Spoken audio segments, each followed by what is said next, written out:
أما بعد فأعوذ بالله من الشيطان الرجيم. بسم الله الرحمن الرحيم. قل إن صلاتي ونسكي ومحياي ومماتي لله رب العالمين لا شريك له وبذلك أمرت وأنا أول المسلمين. صدق الله العظيم. قال رسول الله صلى الله عليه وسلم: ذاق طعم الإيمان من رضي بالله ربا وبالإسلام دينا وبمحمد رسولا، أو كما قال عليه الصلاة والسلام. سبحان ربك رب العزة عما يصفون وسلام على المرسلين والحمد لله رب العالمين. اللهم صل على سيدنا محمد وعلى آل سيدنا محمد وبارك وسلم. اللهم صل على سيدنا محمد وعلى آل سيدنا محمد وبارك وسلم. اللهم صل على سيدنا محمد وعلى آل سيدنا محمد وبارك وسلم.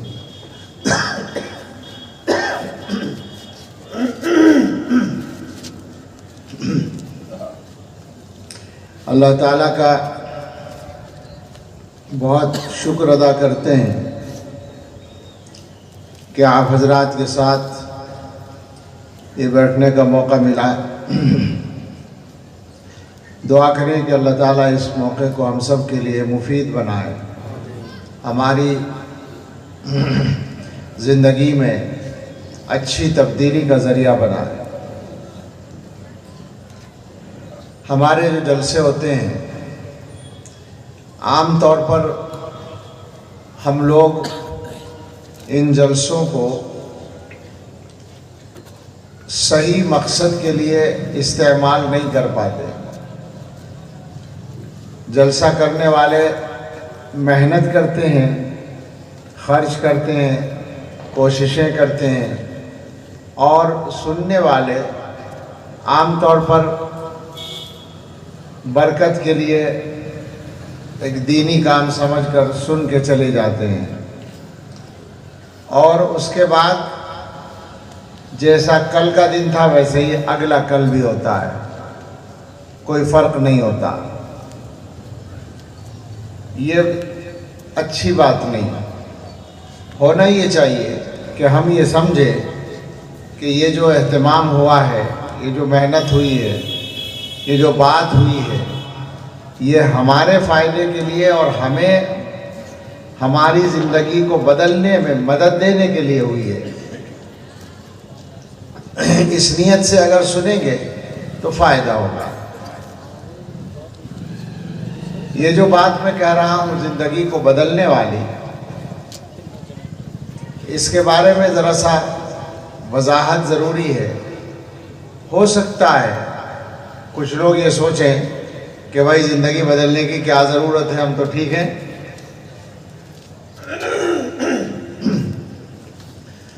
تو بات یہ ہے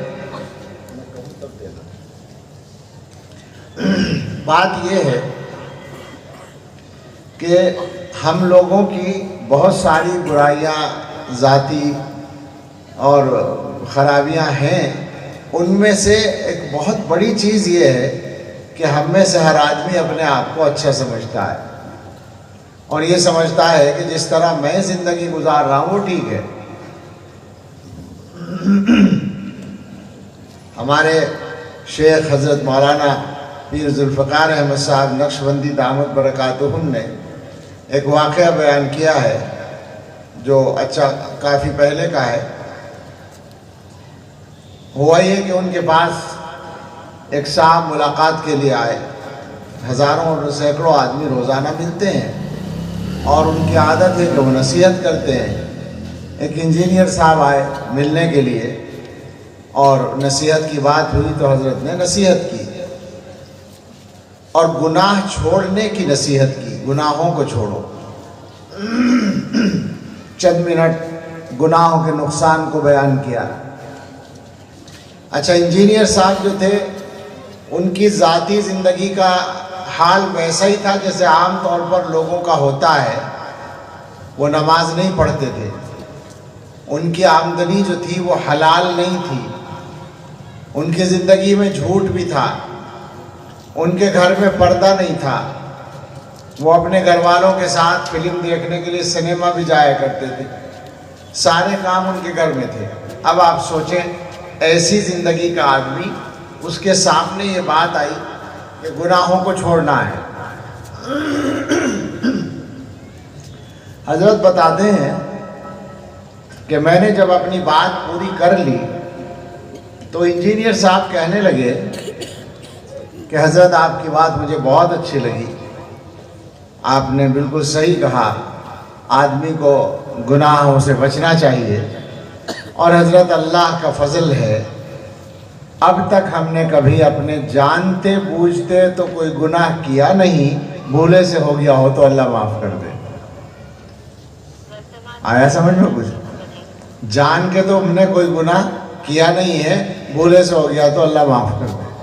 یہ اپنے بارے میں کہہ رہے ہیں کون صاحب؟ جو نماز نہیں پڑھتے، جو حلال نہیں کھاتے، حرام کھاتے ہیں، گھر میں پردہ نہیں ہے، سنیما دیکھنے جاتے ہیں، سارے کام ہوتے ہیں، وہی کہہ رہے ہیں کہ جان بوجھ کے تو کوئی گناہ کیا نہیں، بھولے سے ہو گیا ہو تو اللہ معاف کرے۔ یہ بات جب ہم سنتے ہیں تو ہمیں ہنسی آتی ہے، ظاہر ہے ہنسنے کی بات بھی ہے، لیکن حقیقت یہ ہے اگر آپ لوگ سوچیں گے اپنے اپنے بارے میں، معاف کیجئے گا میں بے تکلف بات کروں گا تاکہ فائدہ ہو، اور اس لیے بھی کروں گا کہ نوہر میرے لیے نئی جگہ نہیں ہے۔ اپنے اپنے بارے میں ہر آدمی سوچے تو سمجھ میں آئے گا کہ ہم سب اس انجینئر ہی کی طرح ہیں، تقریباً ہم سب کا حال یہی ہے، ہم سب یہی سمجھتے ہیں کہ ہم تو ٹھیک ہیں، ہم جس طرح زندگی گزار رہے ہیں، ہم جو کچھ کر رہے ہیں وہ ٹھیک ہے، گڑبڑ تو لوگوں کے اندر ہے، دوسرے لوگوں کے اندر ہے۔ جب ہم سے کہا جائے بھائی معاشرہ بہت خراب ہو گیا، سماج بگڑ رہا ہے، ماحول خراب ہو رہا ہے، تو کس کے بارے میں سوچتے ہیں ہم؟ فلاں اور فلاں اور فلاں اور فلاں، اپنے بارے میں کبھی نہیں خیال آتا۔ یہی اصل بیماری ہے، اور آدمی کو اگر بیماری کا احساس نہ ہو تو علاج نہیں ہوتا۔ آپ کو پتا ہوگا بہت سے لوگوں کو شوگر کی بیماری ہو جاتی ہے اور انہیں خبر نہیں ہوتی، اب ان کے دوست کہتے ہیں کہ بھئی تمہاری جو طبیعت چل رہی ہے کہیں ایسا تو نہیں ہے کہ شوگر ہو گئی ہو؟ کہنے لگے نہیں شوگر نہیں ہے مجھے۔ ارے بھائی ٹیسٹ کرا لو، بھائی ٹیسٹ کرانے میں تو آ ہی جائے گی، کیا فائدہ کرانے سے؟ یہ ہے نا لوگوں کا مزاج۔ اب کیا ہوتا ہے، ایک دن ایسا آتا ہے کہ طبیعت بہت زیادہ خراب ہوتی ہے، اور وہ جو شوگر ٹیسٹ کرنے والا گلوکومیٹر ہوتا ہے وہ ان کی شوگر کی تعداد نہیں بتاتا، وہ کہتا ہے ڈینجر، کانٹیکٹ ڈاکٹر، جاؤ ڈاکٹر کے پاس جاؤ۔ اب ڈاکٹر صاحب چیک کرتے ہیں لیب میں تو پتہ چلا کہ جناب کی شوگر 600 تک پہنچ گئی ہے اور بدن کے اندر بہت نقصان ہو چکا ہے۔ یہ ہوتا ہے ہمارے ماحول میں۔ اس سے آپ سمجھ سکتے ہیں کہ بیماری ہونے کے باوجود اگر بیماری کا پتہ نہیں ہے تو اس کا علاج آدمی نہیں کرتا، تو ہم لوگ بھی اگر اسی طرح زندگی گزارتے رہیں گے تو صحیح بات یہ ہے کہ بغیر علاج کے مر جائیں گے اور ہمارا بڑا نقصان ہوگا۔ نقصان کیا ہوگا؟ وہ یہ کہ ہم میں سے ہر آدمی جنت میں جانا چاہتا ہے۔ ٹھیک کہہ رہا ہوں نا؟ کہیں اور تو جانے کا پروگرام نہیں ہے نا؟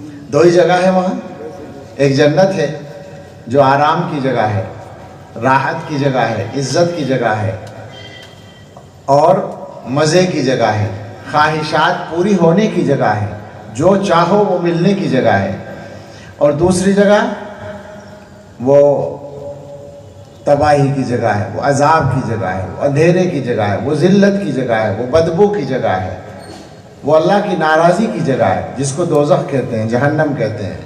کوئی بھی مسلمان اس کے لیے تیار نہیں ہے کہ وہ جہنم میں جا سکے، جہنم کے قریب سے گزرنا بھی پڑے، ہم نہیں چاہتے۔ اللہ ہم سب کو، ہمارے گھر والوں کو، سب کو بچائے رکھے، یہ ہم دعا بھی کرتے ہیں۔ لیکن سوال یہ ہے کہ وہ اللہ جس نے جنت اور جہنم کو بنایا ہے، اس نے یہ کہہ رکھا ہے کہ دیکھو دنیا میں زندگی اگر اس طرح گزار کے آؤ گے تو جنت میں سیدھے چلے جاؤ گے، اور اگر اس طرح گزار کے نہیں آئے تو اب دو راستے ہیں، اگر ایمان بھی نہیں لے کے آئے ہو تب تو سیدھے جہنم میں ہمیشہ کے لیے، اور اگر ایمان لائے ہو لیکن اعمال صحیح نہیں ہے، گناہ بہت سارے کر کے آئے ہو، تو سمجھ لو کہ ہم جنت کو ناپاک نہیں کرنا چاہتے۔ جنت تو پاکی کی جگہ ہے، اگر تم گناہوں کی ناپاکی اپنے ساتھ لگا کر لائے ہو تو ہم تمہیں وہاں بھیج کے کچھ دن کے لیے وہاں رکھ کے پاک کریں گے، پھر جنت میں لائیں گے۔ یہ اللہ نے کہہ رکھا ہے۔ اب بتائیں ہمیں کیا کرنا چاہیے؟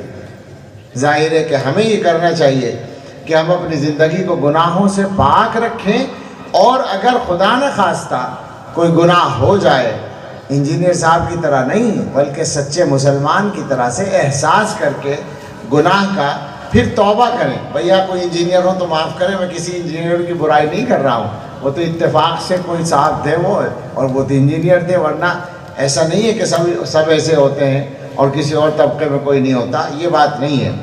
تو ہم اپنی برائی کا اور گناہ کا احساس کر کے اللہ تعالیٰ سے توبہ کرنے کی کوشش کریں، اور کوشش یہ کریں کہ ہر وقت ہم توبہ کے ساتھ رہیں، اس لیے کہ ہماری موت کب آئے گی اس کا کچھ پتہ نہیں ہے۔ موت کے بارے میں معلوم ہے نا؟ سوچیں ذرا، ایک سیدھا سا سوال میں کیا کرتا ہوں جس سے بات کو سمجھنا آسان ہو جاتا ہے، کہ کوئی آدمی ایسا ہے جو یہ بتا سکے کہ میں ابھی 10 سال 20 سال 50 سال زندہ رہوں گا؟ 10 سال تو بہت لمبے ہیں، 50 سال تو بہت لمبے ہیں۔ کوئی آدمی ہے جو یہ کہہ سکے ہاتھ اٹھا کر کہ میں صبح تک زندہ رہوں گا؟ ہے کسی کی ہمت یہ کہنے کی؟ دعویٰ کر سکتا ہے؟ نہیں کر سکتا نا۔ اس کا مطلب یہ ہے کہ موت کبھی بھی آ سکتی ہے۔ اب جب موت کبھی بھی آ سکتی ہے تو اب دوسرا سوال ہے، کیا خیال ہے ہمارا، کیا ہم اتنے صاف ستھرے ہیں کہ اللہ کے ہاں اگر ابھی بلا لیا جائے، ہمیں اچانک ہماری موت آ جائے تو اللہ تعالیٰ کے ہاں جا کر ہمارا معاملہ بالکل ٹھیک رہے اور اللہ کہیں یہ بہت اچھا بندہ ہے، اسے سیدھے جنت میں بھیج دو؟ ایسا یقین ہے؟ زندگی ایسی ہے؟ نہیں ہے نا۔ اس کا مطلب ہے کہ بدلنے کی ضرورت ہے۔ بس یہ ہے میری بات کا جو تمہیدی بات تھی، اس کا خلاصہ کہ بدلنے کی نیت سے یہاں بیٹھیں، رسم پوری کرنے کے لیے ہرگز نہ بیٹھیں۔ آپ نے بہت اچھا جلسہ کر لیا، بڑا مجمع جمع ہو گیا، لیکن اگر ایک رسم کے طور پر آ گئے ہیں کہ بھائی بیانات سنتے رہتے ہیں ایک بیان اور صحیح، تو کوئی خاص فائدہ نہیں ہوگا۔ بدلنے کی نیت سے بیٹھنا ہے اپنے آپ کو۔ اچھا، بدلنے کی ضرورت مزید سمجھ لیں کیوں ہے؟ اس لیے کہ دنیا کے اندر ہم چاہے جتنا اچھا رہنے کی کوشش کریں، ہمارے پیچھے ایک طاقت لگی ہوئی ہے جو شیطان کی طاقت ہے۔ اس کا مشن ہے، اس کا عہد ہے، اس کا چیلنج ہے کہ اس نے ہم طے کر رکھا ہے کہ ان اللہ کے بندوں کو بگاڑ کے رکھنا ہے اور دنیا سے سیدھے جہنم میں لے جانا ہے۔ یہ اس کا پروگرام ہے باقاعدہ۔ اس نے اللہ میاں سے کہا ہے، جب اس کو اللہ تعالیٰ نے اپنی بارگاہ سے نکالا تھا اسی وقت اس نے کہا تھا کہ اب میں آپ کے بندوں کو ہر طرح سے گمراہ کرنے کی کوشش کروں گا، اور ان میں سے اکثر لوگ ناشکرے بن جائیں گے اور جہنم میں جائیں گے۔ تو یہ طاقت مسلسل کام کرتی ہے اور اس کا اثر ہمارے اوپر پڑتا رہتا ہے۔ اس لیے ضرورت ہے کہ ہم اپنے آپ کو ٹھیک کرنے کی فکر کریں۔ یہ ٹھیک کرنے کی بسم اللہ کہاں سے ہوگی؟ بہت دنوں میں چونکہ میں آیا ہوں، پہلی بار آیا تھا، اس کو کئی سال ہو گئے شاید، اور مسجد میں بیان ہوا تھا۔ اب عام مجمع میں بیان ہو رہا ہے تو بہت سے لوگوں کے لیے پہلی بات ہوگی، تو میں یہی بات کرتا ہوں کہ اس کی بسم اللہ کہاں سے ہوگی اپنے آپ کو ٹھیک کرنے کی؟ تو اس کو سمجھ لیں۔ آپ میں بہت سارے لوگ وہ ہیں جو نمازی ہیں، اور بہت سے لوگ جو ہیں جو نماز تو نہیں پڑھتے مگر سورہ فاتحہ ان کو بھی یاد ہوگی، ہے نا؟ الحمدللہ رب العالمین تو بہت سارے لوگوں کو یاد ہے۔ اللہ کے کلام کا بالکل شروع کا حصہ ہے۔ اس سورہ فاتحہ کو نماز میں پڑھیں یا نماز سے باہر پڑھیں، اس کے اندر ہم اللہ تعالیٰ سے کچھ دعائیں مانگتے ہیں، یہ معلوم ہے۔ ہماری دعا جو شروع ہوتی ہے وہ اہدنا الصراط المستقیم سے شروع ہوتی ہے۔ ہم اپنے اللہ سے یہ درخواست کرتے ہیں، اور یہ درخواست کرنے کا طریقہ اللہ نے ہی سکھایا ہے۔ ہم اپنے اللہ سے کہتے ہیں اہدنا الصراط المستقیم، اے اللہ ہمیں سیدھے راستے پر چلا دیجئے، اللہ ہمیں سیدھا راستہ دکھا دیجئے۔ اس کے بعد ایک لفظ اور ہے، ایک جملہ اور ہے جو ہم پڑھتے ہیں، صراط الذین انعمت علیہم، ان لوگوں کا راستہ جن پر آپ نے انعام کیا ہے، غیر المغضوب علیہم ولا الضالین، جن پر آپ کا غصہ نہیں ہوا اور جو گمراہ نہیں ہوئے۔ یہ دعا ہم لوگ کرتے ہیں، تو آپ ذرا سوچیں، جو دعا اللہ کے سکھانے کی وجہ سے روزانہ کرتے ہیں، روزانہ پڑھتے ہیں، اس دعا کے اندر اللہ تعالیٰ نے خود بھی کچھ سکھایا ہوگا نا۔ یہ دعا سکھائی ہے تو اس دعا کے ذریعے ہمیں کچھ سکھایا ہے۔ پہلی بات تو یہ سکھائی کہ دیکھو تمہارے لیے صراط مستقیم یعنی سیدھا راستہ سب سے زیادہ ضروری ہے، کھانے پینے سے بھی زیادہ، ہوا پانی سے بھی زیادہ۔ سب کو پتہ ہے کہ انسان کو دنیا میں جینے کے لیے کھانا چاہیے، پانی چاہیے، آکسیجن چاہیے۔ کم سے کم یہ تین چیزیں تو ایسی ہیں کہ ان کے بغیر زندہ ہی نہیں رہ سکتا، اور پھر آگے چل کر تھوڑا آرام سے رہنے کے لیے گھر چاہیے۔ اگر گھر نہیں ہے تو بہت پریشان رہتا ہے آدمی۔ تو ہونا ہی چاہیے تھا۔ ذرا غور کیجئے گا کہ اللہ تعالیٰ سورہ فاتحہ میں قرآن کے شروع میں جو ہمیں دعا سکھاتے تو اس میں یہ بھی ہونا چاہیے تھا نا، اللہ ہمیں کھانا دے دے، اللہ ہمیں پانی دے دے، اللہ ہمیں ہوا دے دے، اللہ ہمیں گھر دے دے۔ یہ سب ہونا چاہیے تھا نا قاعدے میں۔ ہماری ضرورتیں ہیں، بنیادی ضرورتیں ہیں، ان کے بغیر ہمارا کام چلنے والا نہیں ہے، مگر اللہ تعالیٰ نے یہ شامل نہیں کیا۔ اللہ نے کیا کہا؟ اہدنا الصراط المستقیم، ہمیں اللہ سیدھا راستہ دے دیجیے۔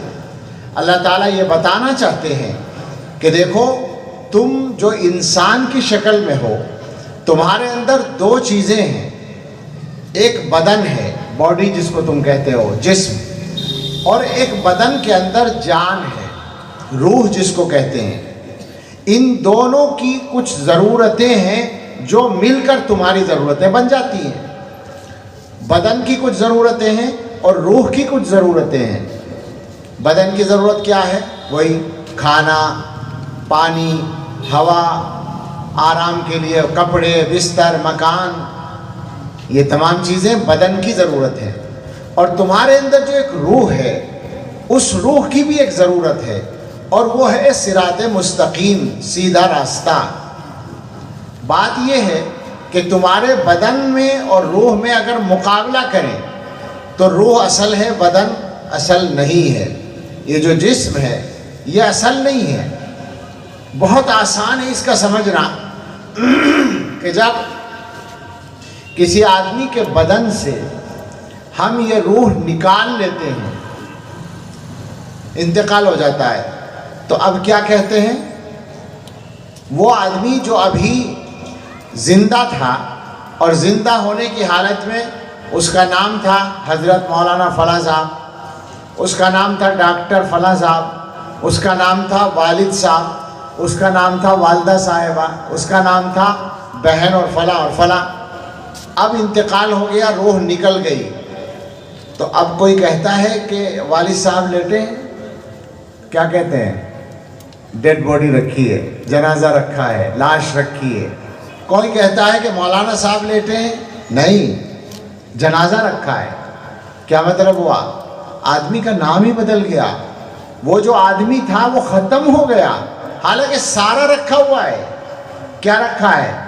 بدن رکھا ہے، باڈی رکھی ہے، اور جان چلی گئی ہے۔ تو جان کے نکلنے سے تم نے نام بدل دیا، وہ آدمی ہی نہیں رہا تمہاری نظر میں۔ اس کا مطلب یہ ہے کہ تم بھی مانتے ہو کہ جان اصل ہے، روح اصل ہے، باڈی اصل نہیں ہے۔ لہٰذا جسم کی جو غذائیں ہیں بے شک وہ تمہاری ضرورت ہیں، مگر وہ نمبر 2 پر ہیں۔ اور روح کی جو غذا ہے وہ نمبر 1 پر ہے، اس لیے کہ روح اصل ہے۔ اچھا، پھر اللہ کا یہ نظام ہے کہ اللہ تعالیٰ نے روح کو بھیجا ہے اوپر سے اور جسم کو بنایا ہے نیچے سے، مٹی سے، تو دونوں کی غذا کا انتظام بھی اسی طرح رکھا ہے کہ روح کی غذا اوپر سے آتی ہے اور بدن کی غذا نیچے سے آتی ہے، مٹی سے آتی ہے۔ بدن کو کھانا چاہیے، کھانے کی ساری چیزیں زمین میں پیدا ہوتی ہیں۔ بدن کو پانی چاہیے، ہوا چاہیے، تو یہ اسی زمین کے مختلف علاقوں سے گزر کر آتے ہیں۔ یہاں تک کہ آپ دیکھیں کہ پانی برستا اوپر سے ہے، ہمیں کہاں سے ملتا ہے؟ نیچے سے ملتا ہے، زمین سے ملتا ہے۔ تو بدن کی جتنی غذائیں ہیں ان کو اللہ نے اس دنیا میں رکھ دیا ہے، اور روح آئی ہے اوپر سے، تو روح کی غذا اللہ تعالیٰ نے اوپر سے بھیجی ہے۔ اب پتہ یہ چلا کہ جو چیز اوپر سے آئی ہے وہ ہماری سب سے بڑی ضرورت ہے، اور وہ ہے ہدایت، وہ ہے صراط مستقیم، وہ ہے سیدھا راستہ۔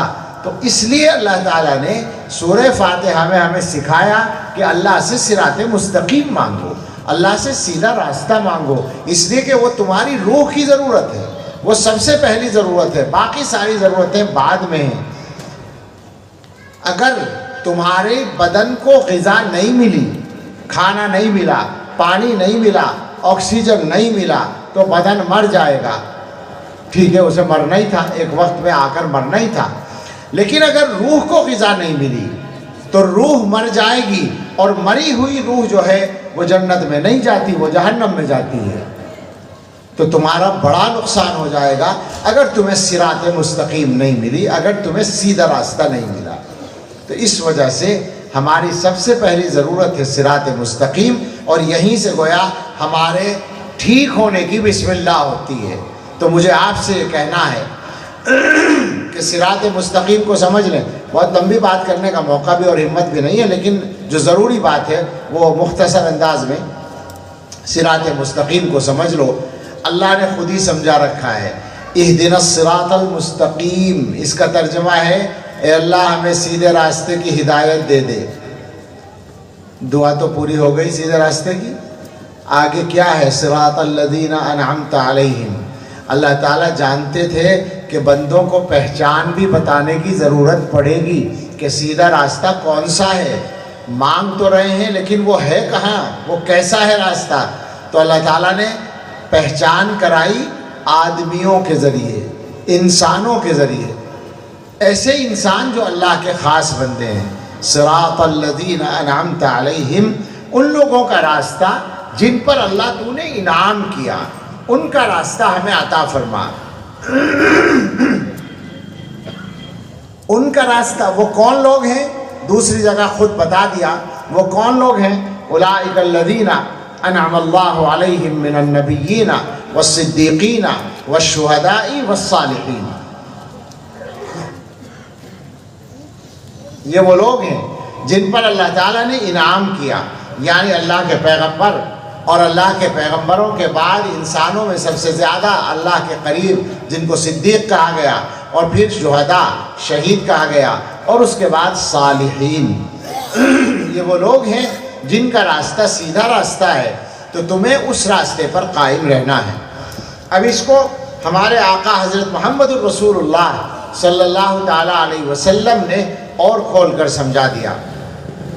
آپ نے یہ بتایا کہ میری امت میں سیدھے راستے پر چلنے کے سلسلے میں کچھ لوگ گڑبڑ کریں گے، اور ان کے درمیان فرق ہوگا، اور اس کے نتیجے میں فرقے بنیں گے، اس کے نتیجے میں الگ الگ گروہ بنیں گے۔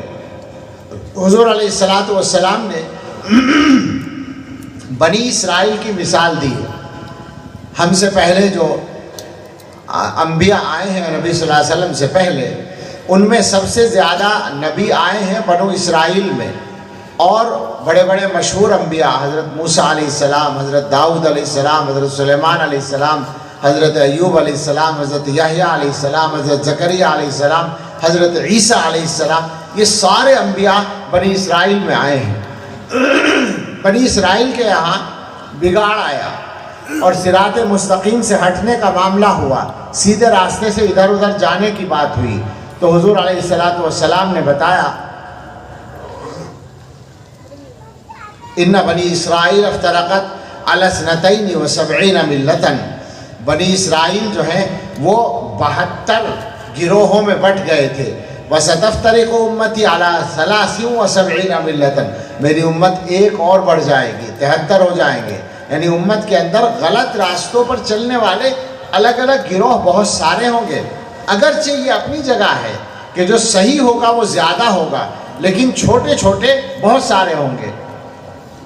اور آپ نے فرمایا کہ یہ جو الگ الگ راستوں پر جائیں گے یہ سب جہنم کے راستے پر ہوں گے سوائے ایک جماعت، ایک طبقے کے. صحابہ نے پوچھا وہ کون ہے؟ تو آپ نے ایک پہچان بتائی، ما انا علیہ و اصحابی، جو میرا طریقہ ہے اس پر رہیں اور جو میرے صحابہ کا طریقہ ہے اس پر رہیں.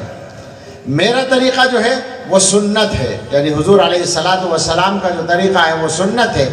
اور حضرات صحابہ رضی اللہ تعالیٰ عنہم کو جماعت صحابہ کا کہا گیا، تو دونوں لفظوں سے ملا اہل السنہ والجماعہ، سنت والے اور جماعت صحابہ کے طریقے پر چلنے والے. یہ ہے وہ راستہ جو صحیح اور سیدھا راستہ ہے. اس کے بعد یہ راستہ حضرات صحابہ رضی اللہ تعالیٰ عنہم نے نبی اکرم صلی اللہ علیہ وسلم سے حاصل کیا اور اپنے بعد والوں کو سکھایا، اپنے شاگردوں کو سکھایا. اس کے بعد انہوں نے اپنے بعد والوں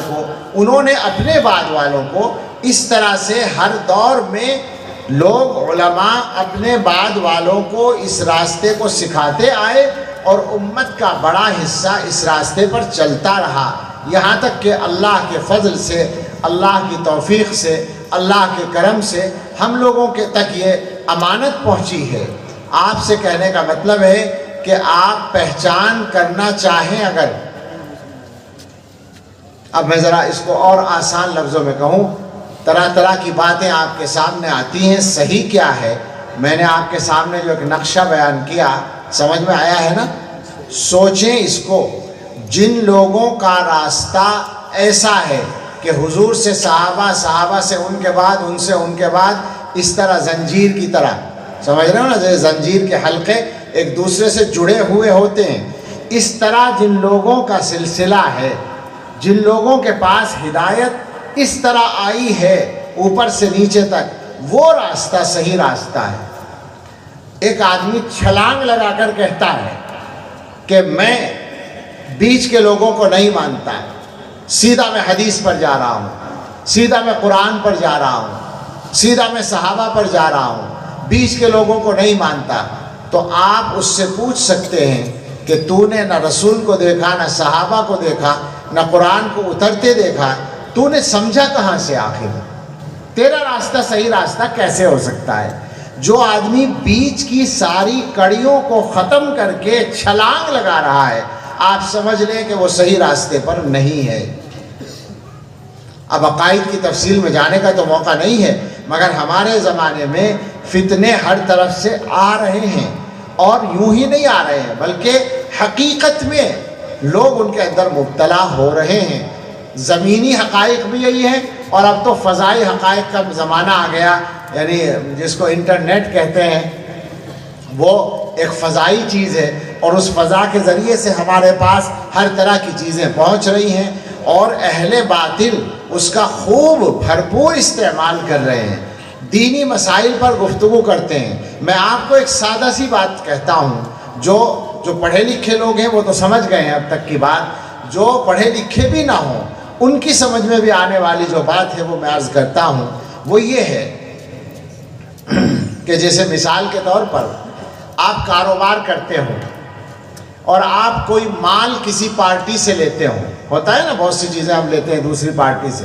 اب ایک پارٹی سے ہمارا کاروبار چل رہا ہے اور 10 سال سے وہ کاروبار چل رہا ہے، اور وہ پارٹی ہمیں مال دے رہی ہے اور ہم اس کے کام سے مطمئن ہیں، ہمیں کوئی دھوکہ نہیں ہوا کبھی بھی، پیسہ بھی ٹھیک ہے، ریٹ بھی ٹھیک ہے، مال بھی ٹھیک ہے، ہم اس سے لے رہے ہیں. اب ایک آدمی آ کر آپ سے کہتا ہے کہ جس پارٹی سے تم مال لے رہے ہو وہ تمہیں دھوکہ دے رہی ہے، وہ غلط پارٹی ہے، اس سے معاملہ ختم کر دو. تو مجھے بتائیں کیا آپ اس کے کہنے سے فوراً معاملہ ختم کر دیں گے؟ آپ کیا کہیں گے؟ بھائی میں 10 سال سے کام کر رہا ہوں، 10 سال سے کاروبار میرا چل رہا ہے، میں کوئی بیوقوف تو نہیں ہوں کہ 10 سال تک دھوکہ کھاتا رہوں۔ وہ مال بھی صحیح دیتا ہے، پیسہ بھی صحیح، ریٹ بھی صحیح لگاتا ہے، اور کیا مجھے چاہیے؟ خواہ کی تم بات کر رہے ہو۔ مقصد یہ ہے کہ جس کو پہلے سے آزما رکھا ہے، آپ اس کو کسی کے کہنے پر، نئے آدمی کے کہنے پر آ کر اچانک چھوڑ دیں، ایسا نہیں ہوتا ہے۔ تو میں یہ کہتا ہوں آپ سے کہ جو بڑوں کے طریقے پر علماء چلے آ رہے ہیں، ان سے ہٹ کر کوئی آدمی آ کر آپ سے بات کہتا ہے، جیسے آج کل یوٹیوب پر آپ کو مل جائیں گے بہت سارے، اور آپ کو ایسا لگے گا کہ بڑے قابل لوگ ہیں، ان کو آخر اس کی ضرورت کیا پڑی ہے کہ وہ نئی باتیں کریں آ کر؟ اس کا مطلب ہی یہ ہے کہ وہ آپ کو صحیح راستے سے ہٹانا چاہتے ہیں۔ یہ وہی لوگ ہیں جن کے بارے میں حضور صلی اللہ علیہ وسلم نے بتا رکھا ہے کہ طرح طرح کے فرقے بنیں گے، گروہ آئیں گے اور لوگوں کو گمراہ کرنے کی کوشش کریں گے۔ تو آپ کے لیے جو صحیح راستہ ہے، سیدھا راستہ ہے، وہ یہ ہے کہ آپ اس طریقے پر قائم رہیں جو ہمارے علماء کے ذریعے سے۔ بدعتوں کی بات نہیں ہو رہی ہے، بدعتیں بھی بہت سی چلی آ رہی ہیں گھروں میں، لیکن جو بات حضور علیہ السلام کے زمانے سے، صحابہ کے واسطے سے اور صحابہ کے شاگردوں کے واسطے سے آ رہی ہے، وہ صحیح راستہ ہے۔ ایک بات میں اور سمجھانا چاہتا ہوں، ذرا غور سے سمجھیے گا۔ ہمارا یہ زمانہ جو ہے بہرحال تعلیم کا زمانہ ہے، اور ہمارے بہت سارے بچے اور جوان تعلیم حاصل کرتے ہیں، کالجوں میں جاتے ہیں اور پڑھتے ہیں۔ یہاں بھی زیادہ تعداد انہی کی ہوگی جو کالجوں میں پڑھے ہوئے ہوں گے۔ یہ زمانہ سائنس کا زمانہ ہے، اور لوگوں کے سوچنے کا انداز وہی ہے جو سائنس کا انداز ہے۔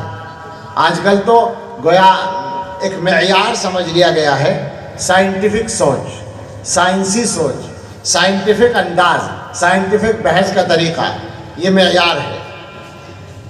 آپ سے ایک بات کہنی ہے، اس کو ہمیشہ یاد رکھیے گا۔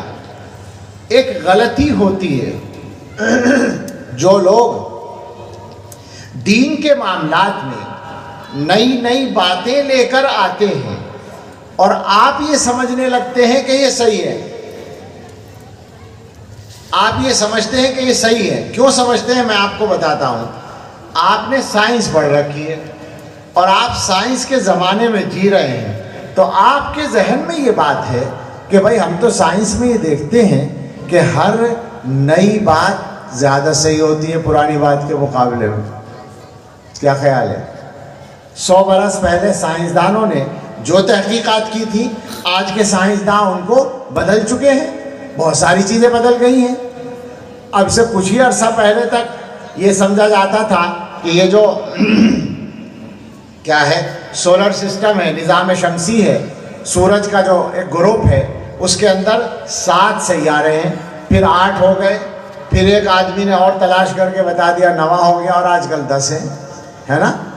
تو یہ جو نئی بات ہے یہ زیادہ صحیح ہے۔ پرانی والی بات کو ہم سمجھتے ہیں کہ پہلے والوں کو اتنا پتہ نہیں تھا، نئی تحقیق کرنے پہ زیادہ پتہ چل گیا۔ یہی تو ہوتا ہے نا سائنس میں۔ آپ ایک بات اچھی طرح سمجھ لیں، سائنس کا معاملہ بالکل ایک الگ رخ پر ہے، مذہب کا اور دین کا معاملہ بالکل ایک الگ رخ پر ہے، دونوں کی بنیاد الگ ہے۔ وجہ، پہلے وجہ میں بتا دوں، سائنس کی بنیاد کس بات پر ہے؟ میں ہی کہہ دوں، تجربے پر ہے۔ سائنسداں کیا کرتا ہے؟ ریسرچ جو کرتا ہے وہ تجربات کرتا ہے، وہ چیزوں کو تلاش کرتا ہے، کھوجتا ہے، آبزرو کرتا ہے، مشاہدہ کرتا ہے۔ اس مشاہدے اور تجربے کے بعد وہ ایک نتیجے تک پہنچتا ہے، تو وہ ایک بات ہمیں بتاتا ہے۔ تو آپ سمجھ لیں، جتنا زیادہ تجربہ بڑھے گا، جتنا زیادہ مشاہدہ بڑھے گا، جتنی زیادہ کھوج بڑھے گی، اتنی سائنس آگے بڑھے گی اور اتنا ہی سائنس کا نظریہ اچھا ملے گا۔ لیکن مجھے بتائیں، کیا آپ کے مذہب کی بنیاد بھی سائنس کھوج پر ہے، تجربے پر ہے، مشاہدے پر ہے؟ کس پر ہے؟ اللہ کی وحی پر ہے۔ مذہب کی بنیاد، دین کی بنیاد اللہ کی وحی پر ہے، اور وحی مکمل ہو چکی ہے۔ حضرت محمد الرسول اللہ صلی اللہ تعالیٰ علیہ وسلم پر۔ الیوم اکملت لکم دینکم واتممت علیکم نعمتی ورضیت لکم الاسلام دینا۔ آج میں نے تمہارے لیے تمہارا دین مکمل کر دیا اور اپنی نعمت تم پر تام کر دی اور اسلام کو تمہارے لیے بطور مذہب پسند کر لیا۔ تو اللہ تعالیٰ کی وحی بند ہو چکی ہے حضرت محمد الرسول اللہ صلی اللہ تعالیٰ علیہ وسلم کے دنیا سے پردہ فرماتے ہی، دنیا سے تشریف لے جاتے ہی بند ہو گئی۔ اب وحی قیامت تک نہیں آئے گی۔ تو اب بتائیے کہ مذہب، جو کچھ مذہب کے بارے میں اللہ تعالیٰ کی مرضی تھی انسانوں تک پہنچانے کی، وہ تو مکمل پہنچ چکا ہے 1450 سال پہلے۔ تو اب اس میں ترقی کی کیا صورت ہو سکتی ہے؟ نئی بات کی کیا گنجائش ہو سکتی ہے؟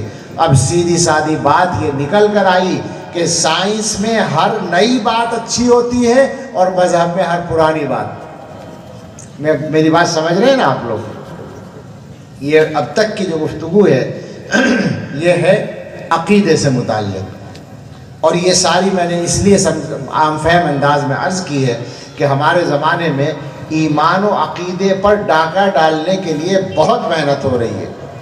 قادیانی کسی علاقے کو نہیں چھوڑ رہے ہیں۔ سوچیں ذرا، خاتم النبیین حضرت محمد الرسول اللہ صلی اللہ تعالیٰ علیہ وسلم کے بعد کسی بھی قسم کا کوئی نبی ہو نہیں سکتا، اور وہ ایک نبی کو اٹھائے پھرتے ہیں، جھوٹے نبی کو۔ اور اس کے بعد ان جیسے اور کتنے ہیں، وہ شکیل کو ماننے والے ہیں، باقاعدہ پلانٹ فتنہ پروگرام کے تحت مقرر کیا ہوا، ساری حقیقتیں ہمیں معلوم ہیں، اور مہدی بتایا جا رہا ہے اس کو۔ سوچیں ذرا کتنے سال ہو گئے اس کو سامنے آئے ہوئے۔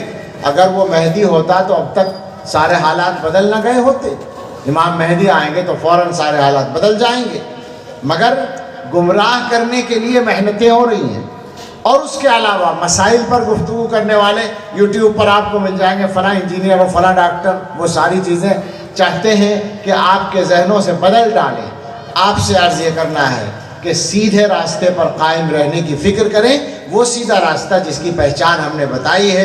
اور یہ بات ہم صفائی سے کہہ دیں کہ یہ باتیں کہنے کا یہ مطلب بالکل نہیں ہے کہ ہم مولویوں کی روزی روٹی کا مسئلہ ہوگا، صاف بات ہے بالکل۔ ہمارے سامنے مسئلہ آپ کے اور آپ کی نسلوں کے ایمان کا ہے، عقیدے کا مسئلہ ہے۔ اگر خدا نہ خواستہ آپ کسی اس طرح کے گمراہ کرنے والے کا شکار ہو جاتے ہیں تو آپ کی آخرت کا نقصان ہوگا، آپ صراط مستقیم سے محروم ہو جائیں گے۔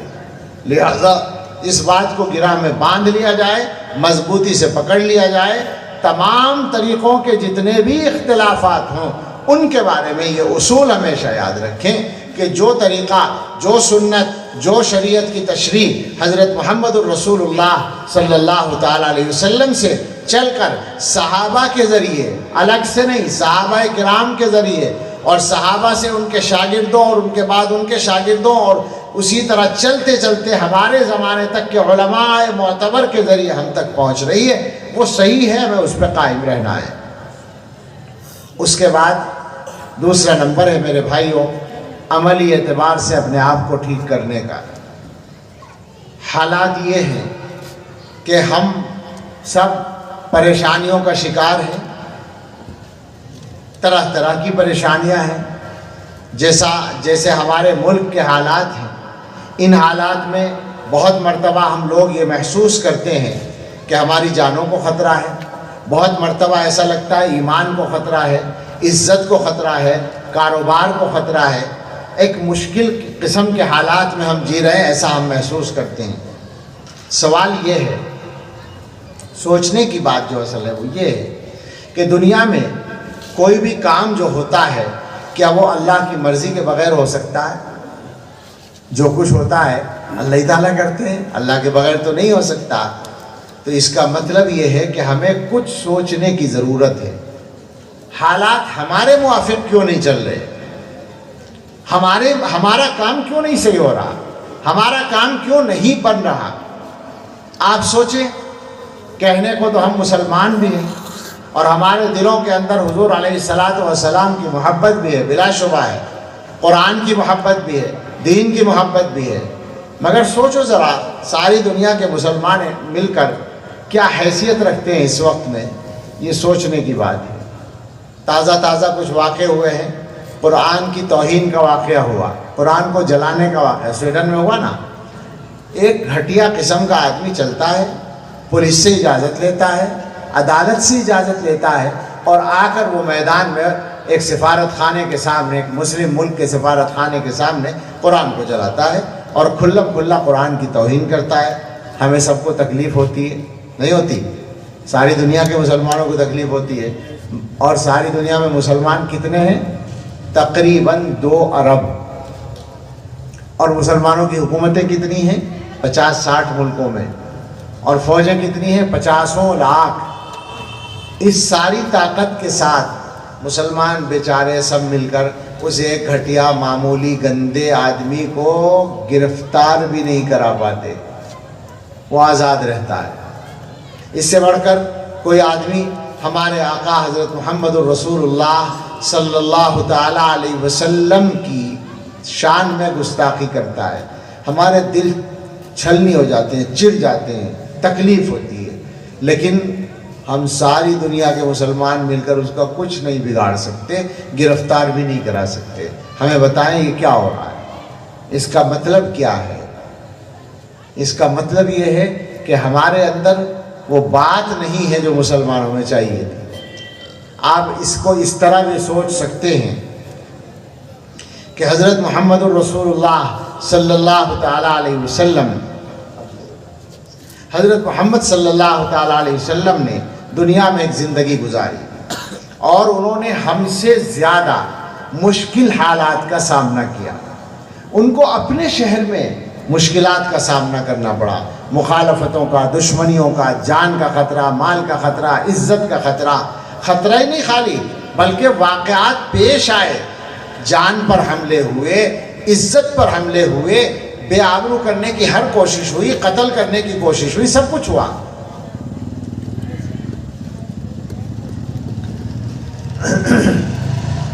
اور وہ اپنا کام کرتے رہے، اور اس کے بعد ان کے صحابہ رضی اللہ تعالی عنہم، انہوں نے ان کا طریقہ اختیار کیا، ہمارے آقا صلی اللہ علیہ وسلم کا، اور دنیا کے اندر بڑی بڑی طاقتوں کو چیلنج کیا، اور دنیا میں اپنا رعب جما لیا، رعب بٹھا دیا، اور دین کو پھیلا دیا ساری دنیا کے اندر۔ تو ان میں اور ہمارے درمیان کوئی نہ کوئی فرق چل رہا ہے نا، جبھی تو ہم کمزور ہو رہے ہیں۔ کمزوری ہمارے اندر ہے، باہر سے نہیں ہے۔ دیکھیے، ہمیشہ دشمن کا کام دشمنی کرنا ہے، اور ہمارے لیے دشمنی کا تجربہ پہلا نہیں ہے، یہ سمجھنے کی بات ہے۔ حضور صلی اللہ علیہ وسلم کے وقت سے آج تک ہر دور میں مقابلے میں کوئی نہ کوئی رہا ہے۔ اب ہم شکایت کریں فلاں حکومت ایسا کر رہی ہے، فلاں طاقت ایسا کر رہی ہے، یہ شکایت کرنا تو ہمارا اپنے ملک کے قانون کے دائرے میں بالکل صحیح کرنی چاہیے، ان کی ذمہ داری ہے کہ وہ انصاف کریں، لیکن ہمارے لیے سوچنے کا ایک اور موقع ہے، اور وہ یہ ہے کہ ہم اپنی کمزوری کے اسباب کو سوچیں کہ ہم کیا کر رہے ہیں۔ بات یہ ہے کہ ہم ایک چیز پر غور نہیں کرتے کہ ہماری زندگی کہاں جا رہی ہے۔ حضرت محمد الرسول اللہ صلی اللہ تعالیٰ علیہ وسلم کے بارے میں ہم کس طرح سوچتے ہیں، ہمیں بتائیں۔ ہم ہی نہیں، ساری دنیا جس بات کو تسلیم کرتی ہے، آپ سوچیں حضور صلی اللہ علیہ وسلم سے زیادہ یا ان کے برابر کامیاب کوئی انسان دنیا میں ہوا؟ سوچیں اس بات کو۔ ان کے برابر ان کی زندگی میں اور بعد میں کسی آدمی کو اپنے پروگراموں میں اور منصوبوں میں کامیابی ملی؟ کسی آدمی کو نہیں ملی۔ ان سے زیادہ عزت والا دنیا میں کوئی آدمی ہوا؟ ان سے زیادہ محبوب دنیا میں کوئی آدمی ہوا؟ نہیں ہوا نا۔ ان سے زیادہ محبت کرنے والے کسی کے لیے دنیا میں نہیں پائے گئے نا۔ تو آپ سوچیں، جن کاموں کو کر کے، جن صفات کو اختیار کر کے حضرت محمد الرسول اللہ صلی اللہ تعالیٰ علیہ وسلم ساری دنیا کی تاریخ کے سب سے بڑے آدمی بنے، سب سے کامیاب آدمی بنے، سب سے زیادہ عزت والے آدمی بنے اور سب سے زیادہ محبوبیت والے آدمی بنے، کیا انہی کاموں کو کر کے ہمیں کچھ نہیں مل سکے گا؟ اسی راستے پر چل کر ہمارا کام نہیں بن سکے گا؟ سوچیں ہم کہاں کس طرح کی زندگی گزار رہے ہیں اس وقت۔ ہمارے جو حالات ہیں، اگر برا لگے تو رسمی طور پر کہہ دوں معاف کیجیے گا، ورنہ معافی مانگنا مقصد نہیں ہے۔ برا لگے تو ذرا سوچئے گا۔ مسلمان اللہ کی مدد چاہتے ہیں، مجھے بتائیں نمازی کتنے مسلمان ہیں؟ مسلمانوں میں کتنے لوگ نمازی ہیں؟ میری معلومات یہ ہے کہ تقریباً 90% مسلمان تو نماز نہیں پڑھتے، 10% کے اندر اندر ہے سارا معاملہ، اور ان میں کچھ وہ ہیں جو پابندی سے نہیں پڑھتے، وہ بھی اس میں ہی ہیں۔ بالکل چھوڑنے والے 80-90% ہیں۔ اللہ کی مدد کہاں سے آئے گی؟ سوچیے ذرا، مسلمانوں میں قرآن پڑھنے والے کتنے لوگ ہیں؟ قرآن جو مسلمانوں کی سب سے بڑی طاقت ہے اور جو مسلمانوں کی ہدایت کا سب سے بڑا ذریعہ ہے، کتنے مسلمان قرآن پڑھے ہوئے ہیں؟ 80-90% مسلمان وہ ہیں جو قرآن نہیں پڑھے، اور جو پڑھے ہوئے بھی ہیں ان میں روزانہ پڑھنے والے کتنے ہیں اور ان میں بھی سمجھنے والے کتنے ہیں؟ ذرا سوچئے اس بات کو، کہاں کھڑے ہیں؟ اور اس کے بعد کتنے مسلمان ہیں؟ تکلیف ہوتی ہے بہت بولتے ہوئے۔ ہمارے اس ملک کے حالات کے تحت ہم بات کر لیں اگر، تو اس ملک کا کوئی علاقہ مجھے تو اب تک نہیں ملا، جہاں جہاں میں گیا، کہ جہاں کے مسلمان سودی قرضے میں بندھے ہوئے نہ ہوں۔ نوہر والے بچے ہوئے ہیں؟ سوال ہے، میں ہر جگہ پوچھتا ہوں جا کر، میں آپ سے سچ کہتا ہوں بہت تکلیف ہوتی ہے، اس لیے کہ اس کے انجام کو جانتا ہوں، اس کا جو نتیجہ ہے اس کو جانتا ہوں۔ کوئی جگہ نہیں ملی۔ میرا آبائی وطن ضلع بجنور میں چھوٹا سا ایک قصبہ، وہ بچا ہوا نہیں ہے، اس ضلع کے اور قصبے بچے ہوئے نہیں ہیں، اور اس کے بعد میں جہاں رہتا ہوں ضلع سہارنپور، وہ بچا ہوا نہیں ہے، اور اس کے قریب کے اور ضلع بچے ہوئے نہیں ہیں، اور پھر میں دلی آتا ہوں، اور پھر میں میوات جاتا ہوں، اور پھر اس کے بعد میں معلومات کرتا ہوں اور جاتا ہوں گجرات میں اور مہاراشٹر میں اور مدھیہ پردیش میں اور تلنگانہ میں اور آندھرا میں اور اڑیسہ میں اور بنگال میں اور بہار میں اور جھارکھنڈ میں اور آسام میں اور تمل ناڈو میں اور کرناٹک میں اور کہاں کہاں کا نام، میں صوبوں کے نام گنا رہا ہوں۔ سمندر کے کنارے تک میں ہندوستان میں گیا ہوں، جہاں مسلمان آباد ہیں۔ میں نے جا کے پوچھا ہے، میں نے پوچھا ہے، جیسے ابھی پوچھا ہے، الگ سے بھی پوچھا ہے، سب جگہ پوچھا ہے، کوئی جگہ نہیں ملی جہاں مسلمان سودی قرضے میں بندھے ہوئے نہ ہوں۔ مجھے بتائیے ترقی کیسے ہوگی؟ سود کے ساتھ تو اللہ کی لعنت لگی ہوئی ہے، تو اللہ کی لعنت جب لگ جائے گی کاروبار کے ساتھ تو آپ کو ترقی ملے گی؟ اور سنیے، نشہ، اللہ کرے نوہر میں نہ ہوتا ہو، بہت ہے، آواز آ رہی ہے، بہت ہے، کوئی جگہ نہیں ملی۔ یہ جتنے نام میں نے لیے ہر جگہ، اور پورے ملک کا جو سروے ہے وہ یہ ہے کہ آبادی کے اعتبار سے مسلمانوں میں نشہ ہندوؤں سے زیادہ ہے۔ ڈوب مرنے کی بات ہے سارے مسلمانوں کے لیے، شرم کی بات ہے۔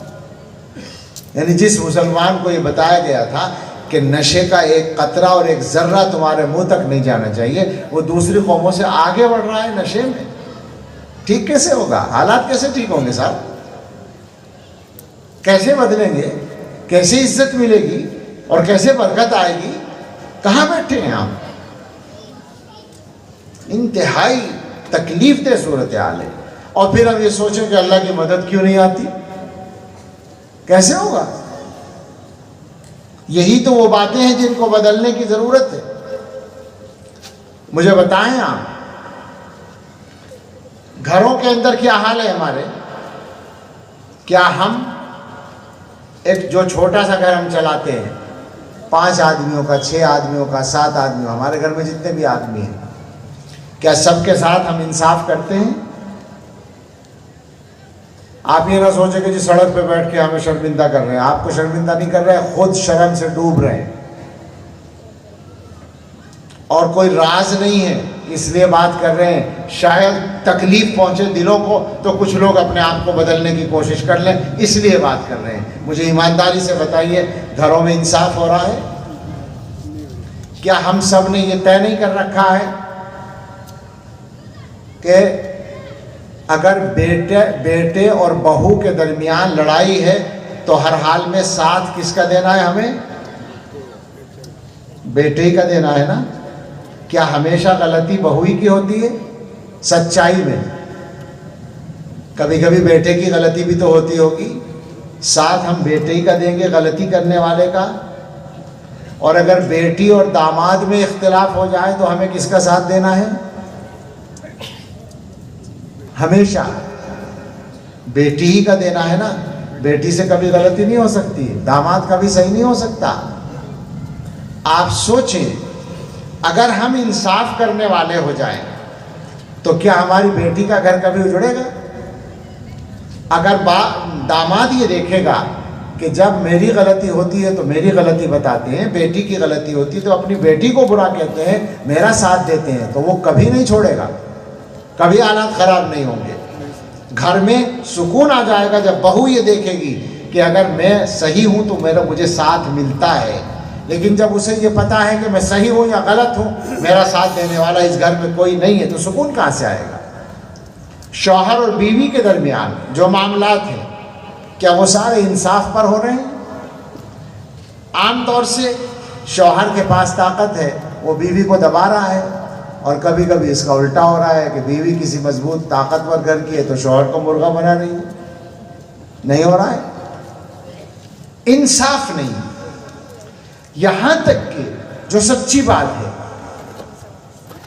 اگر میں کوئی ایسی بات کہوں جو آپ کے یہاں نہ ہو رہی ہو تو آپ مجھے فوراً بتا دیں، بھائی بتا دیں کہ ہمارے یہاں یہ ہے، نہیں ہو رہا ہے، ہم اس سے بالکل پاک ہیں۔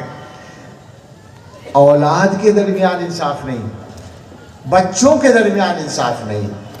حضور علیہ الصلوۃ والسلام نے فرمایا تھا، ساووا بین الاولاد، یہ حدیث ہے، اولاد یعنی لڑکوں میں، بچوں میں برابری کرو۔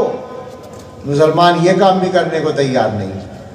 تو بندے خدا، جب تم اپنے 5 اور 7 آدمیوں کی جو ایک گھر کے اندر آپ کی حکومت ہے، جہاں آپ کا حکم چلتا ہے، اس کے اندر انصاف نہیں کر سکتے ہو مسلمان ہونے کے باوجود، تو دوسروں سے کیا انصاف کی امید رکھتے ہو اور کیوں شکایت کرتے ہو؟ تمہارا منہ کہاں ہے شکایت کرنے کا؟ یہ تو اللہ کی طرف سے ہوتا ہے۔ اللہ تعالیٰ دیکھتے ہیں کہ یہ مسلمان ظلم کر رہا ہے، تو ظاہر ہے پھر اس کے ساتھ ہوگا، کیوں نہیں ہوگا؟ حالات ایسے ہی نہیں خراب ہوتے ہیں، ہم نے خود خراب کر رکھے ہیں۔ اور سوچیں، ہم بازاروں میں کام کرتے ہیں، ہم لوگوں کے ساتھ تجارت کرتے ہیں، تو کیا سارے مسلمان ایمانداری سے تجارت کر رہے ہیں؟ کیا مال کی کوالٹی ہر ایک صحیح دے رہا ہے؟ کیا وعدہ خلافی کوئی مسلمان نہیں کر رہا ہے؟ کیا جھوٹ نہیں بول رہا ہے؟ کیا دھوکہ نہیں دے رہا ہے؟ اب جب ایک غیر آدمی یہ دیکھے گا کہ جیسے سب کرتے ہیں یہ بھی کرتا ہے، تو مسلمان میں کیا خاص بات ہے؟ کیا سرخاب کے پر لگے ہوئے ہیں؟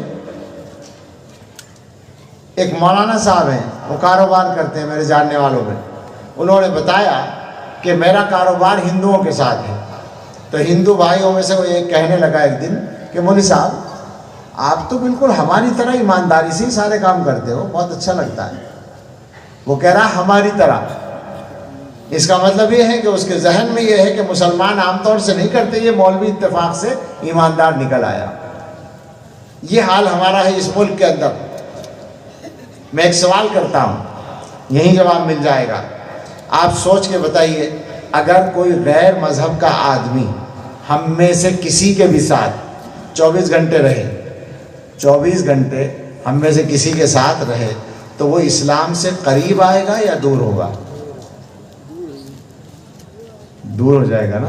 وہ یہ دیکھے گا کہ اچھا مسلمان ایسے ہوتے ہیں، تو کیا ضرورت ہے اسلام کی طرف آنے کی؟ پھر تو ابھی ٹھیک ہے، کوئی فرق نہیں، کوئی گڑبڑ نہیں۔ سوچنے کی ضرورت ہے، بدلنے کی ضرورت ہے۔ حضرت محمد الرسول اللہ صلی اللہ تعالیٰ علیہ وسلم کے طریقے پر آنا پڑے گا، زندگی اسی طریقے پر لانی پڑے گی، اس کے علاوہ ہمارے پاس راستہ ہی نہیں ہے۔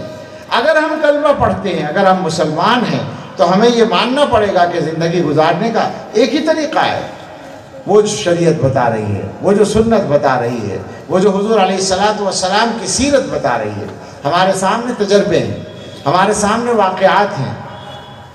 شیخ الاسلام حضرت مدنی رحمۃ اللہ علیہ جیل میں تھے، آزادی میں، ان کے ساتھ سہارنپور کے ایک لیڈر پنڈت سیتا رام، وہ بھی جیل میں گئے، بہت سے لوگ گئے۔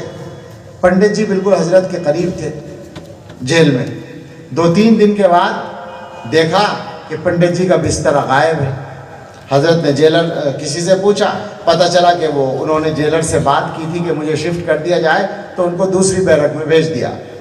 تو حضرت نے پتہ کیا اور وہاں پہنچے، پنڈت جی سے جا کے کہا کہ آپ کو مجھ سے کوئی تکلیف پہنچی کہ آپ نے میرے ساتھ رہنا پسند نہیں کیا؟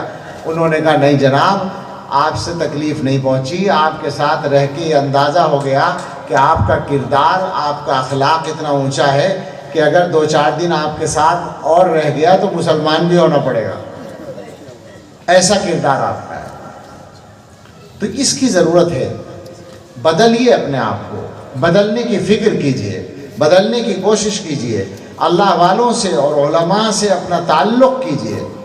میں بہت سی جگہ دیندار مسلمانوں سے بھی پوچھتا ہوں تو سوال کا جواب نہ ہی میں ملتا ہے کہ 24 گھنٹے میں جو کام بھی آپ کرتے ہیں ان میں کوئی آدھا گھنٹہ ایسا بھی ہے جس میں علماء کے پاس جا کر بیٹھتے ہوں، اللہ والوں کے پاس جا کر بیٹھتے ہوں، تقوی والوں کے پاس جا کر بیٹھتے ہوں؟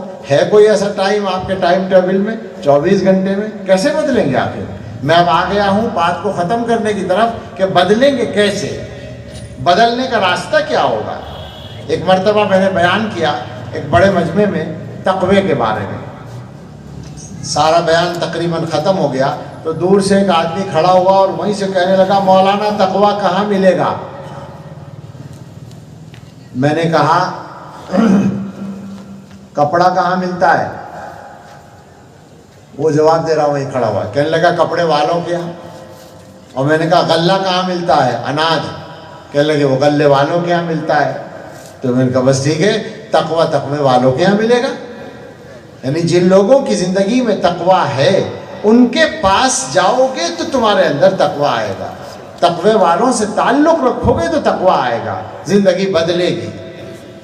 ایک چیز اور کہنا چاہوں گا، کہنے کی تو بہت سی باتیں ہیں، اور یہ ماشاءاللہ جو نوہر ہے اس شہر کو جتنا میں نے سمجھا ہے، پہلے بھی آ چکا ہوں اور میرے پاس آنا جانا یہاں کے لوگوں کا ہوتا رہتا ہے، علماء کا بھی اور دوسرے عزیزوں کا بھی، تو جتنا میں نے سمجھا ہے وہ یہ کہ نوہر کے لوگوں میں صلاحیت بھی ہے اور جذبات بھی بہت اچھے ہیں، بس ذرا کرنے ورنے کی کچھ کمی ہے تھوڑی سی، اگر وہ بھی دور ہو جائے تو یہ مثالی جگہ بن سکتی ہے۔ اپنے آپ کو بدلنے کی اگر فکر کر لیں تو اس لیے باتیں تو بہت ساری ہیں کہنے کی، لیکن 1-2 ضروری باتیں جو یاد آتی ہیں وہ کہتا ہوں۔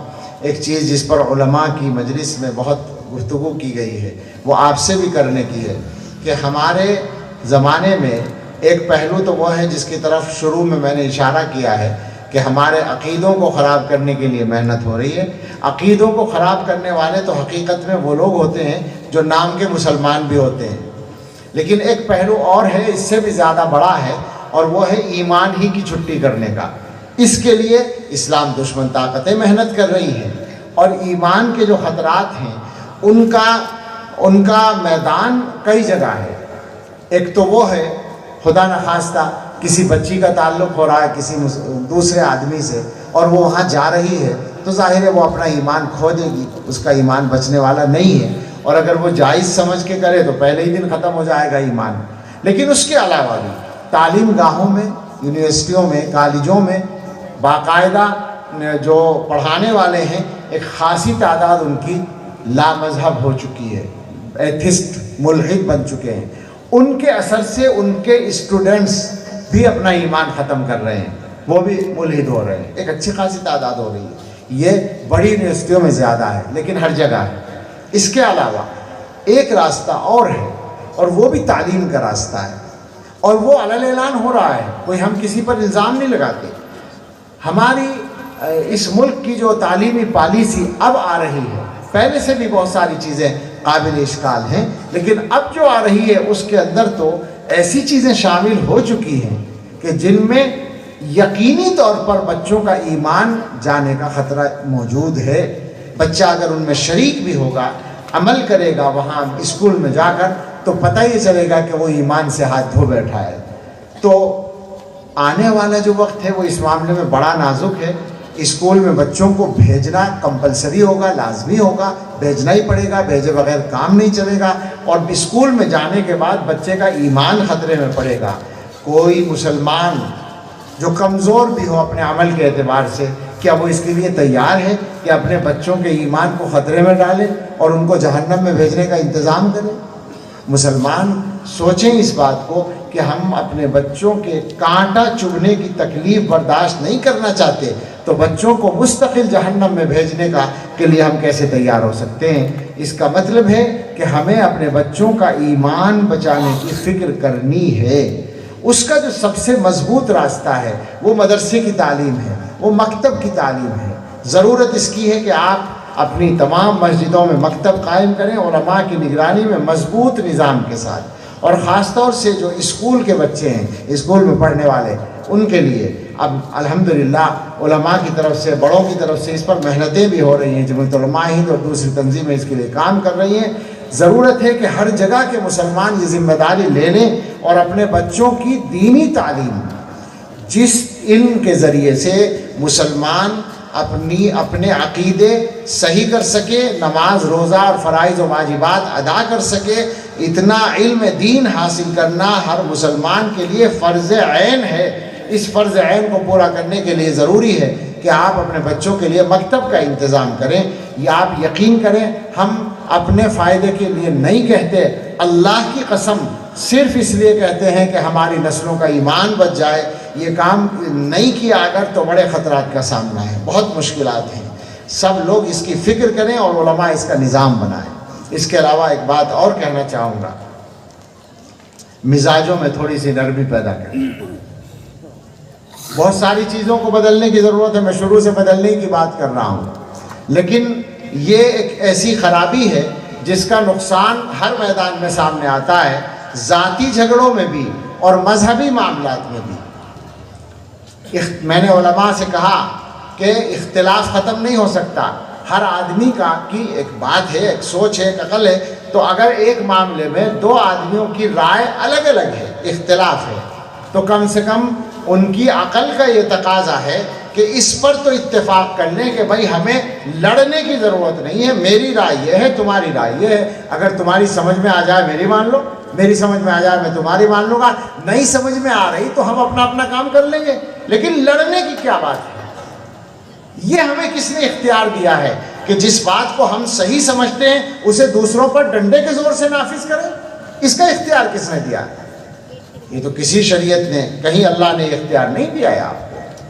آپ اپنی بات کہہ کے الگ ہو جائیں، بات ختم ہے۔ اگلا آدمی مانتا ہے ٹھیک ہے، نہیں مانتا ہے تو آپ اس کو زبردستی ہاتھ پکڑ کے حق تک لے جانے کے ذمہ دار نہیں ہیں اگر آپ حق پر بھی ہیں۔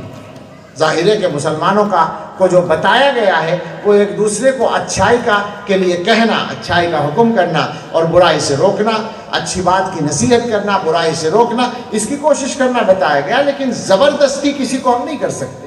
ہوتا کیا ہے کہ ہم لوگ اپنے مزاجوں کو اپنے دینی معاملات میں بھی دخیل کر دیتے ہیں، اور مزاجوں میں عام طور پر کیا ہے، ایک باریک بیماری کی طرف اشارہ کرتا ہوں، علماء اس کو غور سے سمجھیں کہ ایک انسانی نفسیات ہے کہ جس طرف وہ خود کھڑا ہوتا ہے اس نظریے کے ساتھ اس کا جذباتی لگاؤ ہو جاتا ہے، لہٰذا اب وہ یہ چاہتا ہے کہ اگلا آدمی بھی اسی پر آ جائے، تو یہ کام نہیں ہونا چاہیے، غلط بات ہے۔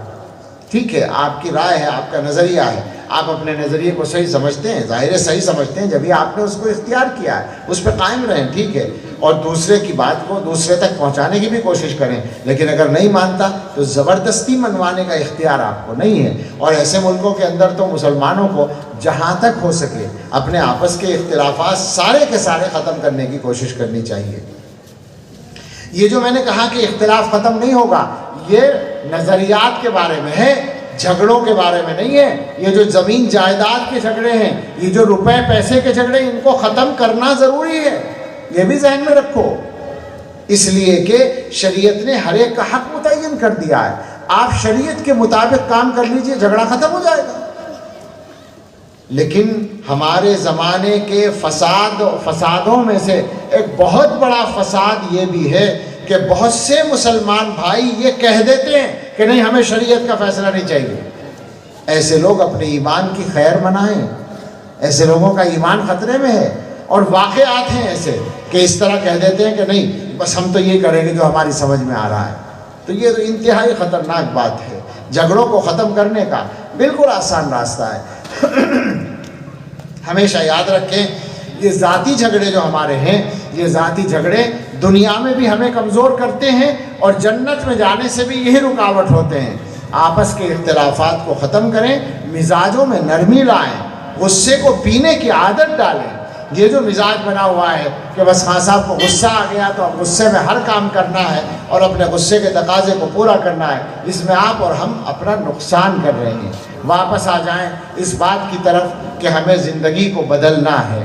آج کی جو کچھ بھی گفتگو ہے، اس کی روشنی میں اپنے عقیدوں کو، اپنے ایمان کو صحیح سلامت محفوظ رکھنے کے لیے بھی کوشش کرنی ہے، اور اپنی ذاتی زندگی میں تبدیلی لانی ہے۔ اس کے لیے ایک بات اور کہوں گا میں، یہ پورا مجمع سن رہا ہے، لیکن عام طور سے یہ ہوتا ہے کہ جب ہم لوگ کوئی بات کرتے ہیں، جیسے میں نے کہا تھا شروع میں بھی، سننے والے یہ سمجھتے ہیں کہ یہ بہت اچھی بات ہو رہی ہے اور ہمارے سماج میں یہ سب ہو رہا ہے، اور سماج کون ہے؟ میرے علاوہ جتنے لوگ بیٹھے ہیں، یہ ہے سماج۔ یعنی مطلب ہر آدمی یہ سوچتا ہے کہ میں نہیں ہوں اس میں شامل، ان سب کو کہا جا رہا، مجھے نہیں کہا جا رہا، میں تو ٹھیک ہوں۔ اس کو ذہن سے نکال دیں۔ پھر وہ کہاں ہیں؟ وہ جو گناہ ہو رہے ہیں، وہ جو برائیاں ہو رہی ہیں، وہ جو ظلم ہو رہے ہیں، وہ ناانصافیاں جو ہو رہی ہیں، کون کر رہا ہے؟ وہ ہم ہی تو بیٹھے ہیں، ہم ہی تو کر رہے ہیں۔ تو ہر آدمی اس بات پر غور کرے کہ اس کی زندگی میں کہاں کہاں تبدیلی لانے کی ضرورت ہے۔ بس میں یہ بات کہہ کر اپنی بات ختم کروں گا، اس کو ذرا سا غور سے سمجھ کے گرہ میں باندھ لیں کہ ہر آدمی اپنی زندگی کا جائزہ لے۔ یہ کسی اور کے فائدے کے لیے نہیں ہے، جنت میں آپ کو بھیجنے کے لیے ہے، جنت میں جانے کے لائق بننے کے لیے ہے کہ ہر آدمی یہ جائزہ لے کہ میری زندگی میں کہاں کہاں گڑبڑ ہے، میری زندگی میں کہاں کہاں گناہ ہیں، میری زندگی میں کہاں کہاں انگلی رکھنے کی جگہ ہے، میری زندگی میں کون کون سے ایسے اعمال ہیں جو میرے لیے جنت میں جانے سے رکاوٹ ہو سکتے ہیں۔ ہر آدمی ٹھیک کرنے کی کوشش کرے اور توبہ کرے، توبہ کی عادت ڈالیں۔ میں نے شروع میں کہا تھا اپنے آپ کو بدلیں، اور بدلنے کے بعد یہ مزاج بنائیں کہ کبھی بھی اگر غلطی ہو، کبھی بھی کوئی بات خراب ہو جائے تو اپنے آپ کو ٹھیک کرنے کی کوشش کریں، جس کو توبہ کہتے ہیں۔ توبہ کے ذریعے اپنے اللہ کو راضی کرنے کی عادت ڈالیں۔ بہت سے جوان ایسے ہوتے ہیں کہ جب ان سے توبہ کے لیے کہا جاتا ہے تو ان کے ذہن میں یہ آتا ہے کہ توبہ کر لیں گے تو زندگی میں مزہ کیا رہے گا جب گناہوں کا موقع نہیں رہے گا، لو جی صوفی جی بن کے بیٹھ جاؤ۔ تو آپ یقین کریں، جس دن آپ اور ہم اپنے گناہوں سے پیچھا چھڑا لیں گے، زندگی کا مزہ ہی اس دن ہمیں معلوم ہوگا۔ زندگی کا لطف تو اللہ کو یاد کرنے میں اور اللہ کی مرضی پر چلنے میں ہے۔ بہت سے جوان یہ سوچتے ہیں کہ جی توبہ تو کر لیں لیکن پھر گناہ ہو جاتا ہے، تو توبہ کرنے سے کیا فائدہ ہے؟ اس کا جواب بھی سمجھ لیں۔ توبہ دل سے اگر کر رہے ہو تو وہ توبہ پکی اور مقبول توبہ ہے۔ پھر دوبارہ اگر تم سے غلطی ہو رہی ہو، وہ نیا گناہ ہے، پھر توبہ کر لو، پھر ہو جائے تو پھر توبہ کر لو۔ جو پہلے توبہ کی تھی وہ بیکار نہیں ہوئی، اس کا فائدہ ہوا، پہلے والے گناہ معاف ہو گئے، اگلی توبہ سے اگلا گناہ معاف ہو جائے گا۔ کیا ایسا نہیں ہوتا کہ تم کپڑے پہنتے ہو، وہ میلے ہو جاتے ہیں تو اتار کر دھو لیتے ہو، پھر دوبارہ پہنتے ہو، پھر میلے ہوتے ہیں پھر دھوتے ہو؟ کوئی نہیں کہتا کہ جی کیا فائدہ دھونے سے، یہ تو پھر میلے ہو جائیں گے تو ایسے ہی پہنے رہو۔ کوئی کرتا ہے ایسا؟ ظاہر ہے کوئی آدمی نہیں کرتا۔ تو توبہ کا بھی یہی معاملہ ہے، ہم سب کو ضرورت ہے کہ ہم توبہ کا مزاج بنائیں۔ اور توبہ کی بات چل رہی ہے تو ایک حدیث بھی سن لیجئے، حدیث بڑی امید دلانے والی ہے۔ حضور علیہ الصلوۃ والسلام نے بتایا کہ قیامت کا دن ہوگا لوگوں کے اعمال نامے سنائے جا رہے ہوں گے. ایک آدمی آئے گا، اس کا نامہ اعمال پڑھا جائے گا اور اس کے جو گناہ ہیں وہ سنائے جائیں گے. وہ سارے گناہ سنے گا اور اقرار کرے گا کہ ہاں یہ سب میں نے کیا. اب جب وہ گناہوں کی فہرست پوری ہو جائے گی تو وہ بندہ کہے گا یا اللہ یہ سارے گناہ میرے ہیں، یہ میں مانتا ہوں بالکل صحیح، لیکن میں ایک کام اور کرتا تھا، اس کا ذکر نہیں آیا. وہ کیا کام تھا؟ وہ توبہ تھا. میں جب بھی گناہ کرتا تھا تو توبہ کرتا تھا. ٹھیک ہے، مجھ سے گناہ چھوٹے نہیں، مگر میں نے توبہ کرنا بھی چھوڑا نہیں، میں بار بار توبہ کرتا رہتا تھا، اس کا ذکر نہیں آیا. تو اللہ تعالیٰ فرشتوں سے کہیں گے کہ دیکھو اس کے اعمال نامے میں توبہ ہے. وہ کہیں گے کہ ہاں توبہ تو لکھی ہے، بہت ساری لکھی ہے. تو اللہ تعالیٰ فرمائیں گے کہ ٹھیک ہے پھر اسے بھی جنت میں لے جاؤ. یعنی مطلب یہ ہے کہ توبہ کرتا رہا بار بار، حالانکہ ٹوٹتی بھی رہی توبہ، مگر وہ توبہ بھی اس کو جنت میں لے جانے کا سبب بن جائے گی. بس ہم سب طے کر لیں کہ اپنی زندگی بدلیں گے، اپنے آپ کو ٹھیک کریں گے، شریعت و سنت کے مطابق ڈھالیں گے. یہ ذہن میں رکھیں، معتبر علماء کے بیان اور ان کی تشریح کے مطابق اور ان کے بیان کیے ہوئے مسائل کے مطابق زندگی گزاریں گے تاکہ ہمیں صحیح راستہ ملے اور ہم جنت میں جانے کے حقدار بنیں. اللہ رب العزت ہم سب کو توفیق عطا فرمائے اور ہمارے ان بھائیوں کو جنہوں نے اس جلسے کا اہتمام کیا ہماری طرف سے اللہ جزائے خیر عطا فرمائے. آمین. وآخر دعوانا ان الحمدللہ رب العالمین.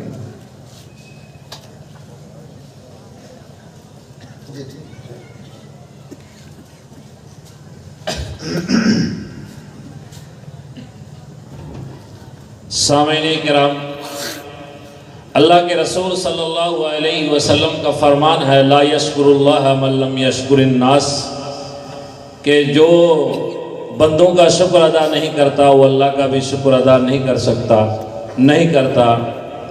ماشاءاللہ حضرت نے بلا تکلف، بڑی کڑھن، بڑی ہمدردی کے ساتھ مختلف کوششوں پر جو فی الحال الحمدللہ، بلکہ میں یہ مانتا ہوں کہ میرے اور آپ کے جو اشکالات اور جن چیزوں کی ضرورت تھی اللہ کی توفیق سے حضرت نے ہماری رہنمائی فرمائی.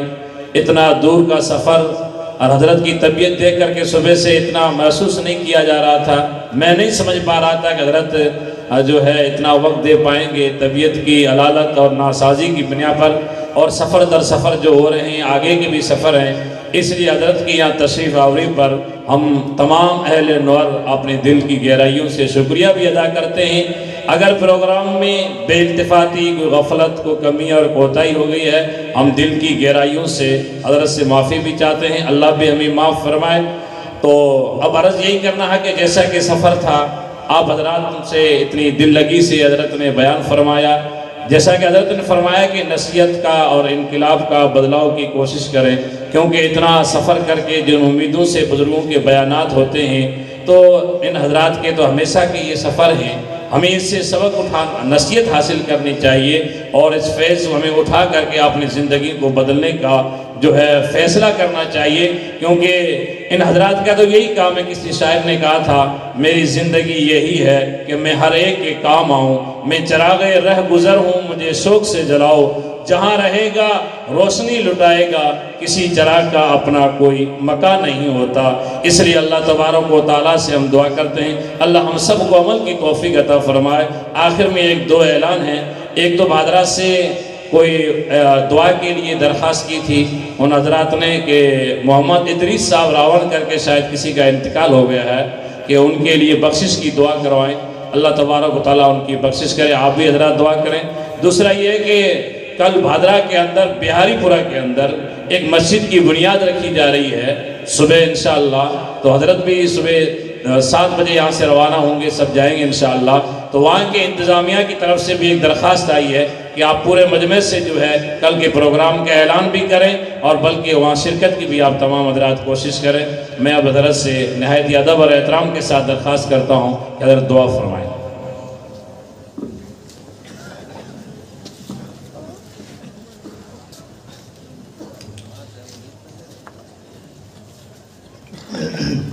جیسا کہ حضرت نے توبہ اور تقوی کے تعلق سے بیان بھی فرمایا، اگر کوئی حضرت اگر بیعت ہونا چاہتے ہیں حضرت کے دست مبارک پر، اگر آپ میں سے کوئی بھی نوجوانوں میں ہو، بزرگوں میں ہو، جیسا کہ میں نے پہلے عرض کیا تھا کہ ایک پوری غفلت نہ ہو اور پوری زندگی ہماری جو ہے ایک بزرگ کی نگاہ میں صحیح سنت اور قرآن پر چلنے والے بن جائیں اور ہم جنتی بن جائیں۔ اس لیے اگر کوئی حضرات بیعت ہونا چاہتے ہوں تو آگے تشریف لے آئیں، بیعت ہو جائیں، اس کے بعد میں دعا ہو جائے۔ کچھ ساتھی کہہ رہے تھے شاید اسحاق وغیرہ تھے۔ نہیں، اس کا طریقہ یہ ہے کہ یہیں بیٹھے ہوئے ہم توبہ کے بیعت کے کلمات پڑھ لیتے ہیں اور پھر دعا کر لیں گے۔ وہ اپنی جگہ بیٹھے ہوئے پڑھ لیں۔ جو بھی حضرات بیعت کا تعلق قائم کرنا چاہتے ہیں وہ ایک تو یہ سمجھ لیں کہ کوئی رسم نہیں ادا کرنی ہے، ایسا نہیں ہے کہ ہمیں کوئی تعداد بڑھانی ہے اور آپ کو کوئی رسم ادا کرنی ہے، بلکہ وہی بات زندگی بدلنے کا مسئلہ ہے، اس کے لیے محنت کرنی ہے، تو اسی نیت سے بیعت کریں۔ پہلے سے اگر کسی اور سے بیعت کا تعلق ہے اور وہ شیخ موجود ہوں تو وہ بیعت نہ کریں، وہ اپنے شیخ سے اپنا مضبوط تعلق قائم کر کے ان سے فائدہ اٹھانے کی کوشش کریں۔ اور یہ تو سبھی کو کرنا چاہیے کہ کسی نہ کسی جس اللہ والے پر بھی سے بھی مناسبت ہو، جس سے بھی جی لگے بیعت کرنے کے لیے، تو اپنا تعلق قائم کرنے کی کوشش کریں، اسی میں حفاظت ہوتی ہے آدمی کی۔ بہرحال جو اس وقت بیعت کے خواہش مند ہوں تو میں توبہ کے کلمات پڑھتا ہوں، سب لوگ ساتھ میں پڑھ لیں توبہ کی نیت سے، اور بیعت کی نیت وہ لوگ کر لیں جو بیعت کا ارادہ رکھتے ہیں۔ اور اگر کچھ لوگ بیعت کے سلسلے میں الگ سے بھی ملنا چاہتے ہوں تو صبح کو مدرسے میں آ جائیں، وہ آسان رہے گا۔ فجر کی اذان سے لے کر فجر کی نماز تک بھی جب بھی چاہیں صبح میں آ سکتے ہیں، بلکہ اس وقت بھی جو لوگ بیعت کی نیت کریں وہ ایک دفعہ اور وہاں اگر بھی مل لیں تو اور بہتر ہوگا ان کے لیے۔ بہرحال اس وقت ہم کلمات پڑھتے ہیں، سب لوگ توبہ کی نیت کر کے پڑھ لیں ساتھ میں، اور جن کا ارادہ بیعت کا ہے وہ بیعت کی نیت کر کے پڑھ لیں۔ بسم اللہ الرحمن الرحیم۔ لا الہ الا اللہ محمد الرسول اللہ، آمنت باللہ وملائکتہ وکتبہ ورسلہ والیوم الآخر والقدر خیرہ وشرہ من اللہ تعالی والبعث بعد الموت۔ آمنت باللہ کما ہوا باسمائہ وصفاتہ وقبلت جمیع احکامہ، اقرار باللسان وتصدیق بالقلب، اشہد ان لا الہ الا اللہ واشہد ان محمدا عبدہ ورسولہ، استغفر اللہ ربی من کل ذنب واتوب الیہ۔ جن لوگوں نے بیعت کی نیت کی ہو وہ چند کام شروع کر دیں تو انشاءاللہ زندگی میں ان کے اثرات آئیں گے، تبدیلی آئے گی۔ استغفار صبح شام 100 مرتبہ پڑھ لیا کریں، استغفر اللہ ربی من کل ذنب واتوب الیہ۔ درود شریف صبح شام 100 مرتبہ پڑھ لیا کریں، کوئی سا بھی درود جو پڑھنا آسان لگے پڑھ لیا کریں۔ قرآن کریم کی تلاوت روزانہ کر لیا کریں، اور اگر کوئی ایسے ہوں جنہوں نے قرآن پڑھا نہیں ہے تو اب وہ پڑھنے کی ضرور کوشش کر لیں۔ یہ 3 چیزیں تو پڑھنے کی ہوئیں، استغفار، درود شریف، قرآن شریف۔ چوتھا ایک کام یہ ہے کہ ہر وقت اللہ کو یاد رکھنے کی کوشش کریں۔ اس کا مطلب یہ ہے کہ ذہن میں اللہ تعالیٰ کا دھیان رکھیں، خیال رکھیں، اور اس کے لیے آسانی کا راستہ یہ ہے کہ اپنے سب کام کرتے رہیں اور ذہن میں یہ لاتے رہیں کہ اللہ مجھے دیکھ رہا ہے، میں جہاں بھی ہوں، میں جو کچھ بھی کر رہا ہوں اللہ دیکھ رہا ہے۔ اس طرح اللہ کو یاد کرنے سے گناہوں سے بچنا بھی آسان ہو جاتا ہے۔ اور ایک کام اور کرنا ہے، تھوڑی دیر بیٹھ کر کسی بھی وقت جب آپ کو فرصت ہوتی ہو باوضو قبلہ رخ بیٹھ جائیں، مسجد میں یا اپنے گھر میں یا جہاں بھی آسانی ہو، اور وہاں بیٹھ کر آنکھ بند کر کے سوچیں کہ دل پر اللہ کی رحمت اتر رہی ہے، دل کی دھلائی ہو رہی ہے، اور دل کہہ رہا ہے اللہ اللہ اللہ۔ دل میں جو گناہوں کی سیاہی ہے وہ صاف ہو رہی ہے اور دل اللہ اللہ کہہ رہا ہے۔ یہ مراقبہ ہے، میڈیٹیشن ہے۔ آج کل کے زمانے میں طرح طرح کے میڈیٹیشن چل رہے ہیں، اور میں یہ جانتا ہوں کہ کچھ ایسے بھی ہیں جن کے ذریعے ہمارے عزیزوں کے، ہمارے جوانوں کے ایمان بھی جا رہے ہیں، مرتد بھی ہو گئے ہیں بعض لوگ اسی کے ذریعے سے۔ ہمارے علاقے کا متعین طور پر معلوم ہے، یوگا کے ذریعے سے وہ جی اس میں بھی ہوتا ہے نا، ایمان بھی گئے ہیں۔ کئی آدمی مجھے معلوم ہے ضلع بجنور کے اندر بھی کہ جن کا ایمان ہی چلا گیا۔ تو دلوں پر لوگ محنت کرتے ہیں اپنے اپنے انداز سے۔ ہمارے پاس دل کی طاقت کا سب سے شاندار نسخہ ہے اللہ کا نام۔ اس سے بڑی کوئی طاقت نہیں ہے دنیا میں، کوئی طاقت اللہ کے نام سے بڑی طاقت نہیں ہے۔ ہمارے حضرت ایک مرتبہ روس میں تھے، آپ لوگوں نے شاید پڑھا ہوگا ان کے سفر نامے میں، تو ان کے ساتھ تو اس طرح کے بہت سے واقعات ہیں۔ روس میں بیٹھے ہوئے تھے، ایک چیز کے انتظار میں محسوس کیا کہ دل پر کوئی اثر ہو رہا ہے، تو برابر میں دیکھا کہ ایک آدمی بیٹھا ہوا سر جھکائے توجہ ڈال رہا ہے، اور وہ غیر مسلم تھا۔ وہاں پر باقاعدہ ایک تحریک تھی کرشنا کے نام سے، جو لوگوں کو اس طرح سے ہندو بناتی تھی۔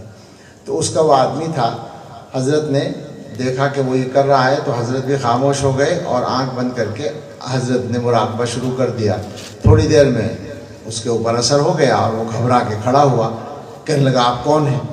آپ نے تو مجھے خالی کر دیا، میرا سارا ختم ہو گیا۔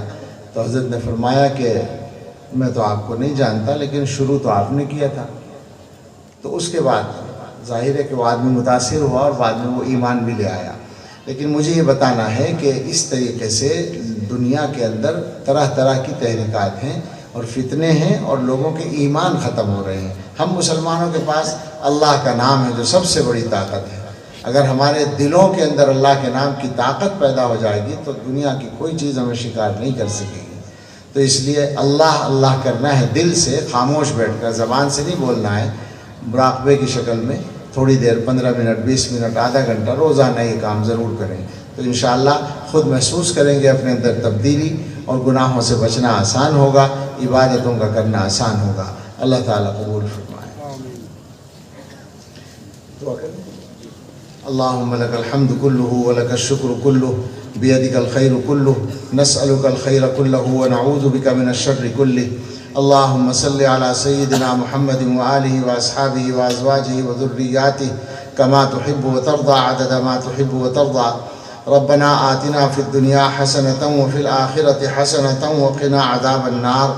ربنا لا تزغ قلوبنا بعد إذ هديتنا وهب لنا من لدنك رحمة إنك أنت الوهاب۔ ربنا هب لنا من أزواجنا وذرياتنا قرة أعين واجعلنا للمتقين إماما۔ اے اللہ، ہم آپ کے کچھ بندے یہاں میدان میں جمع ہوئے آپ کے دین کی بات سننے اور کرنے کے لیے۔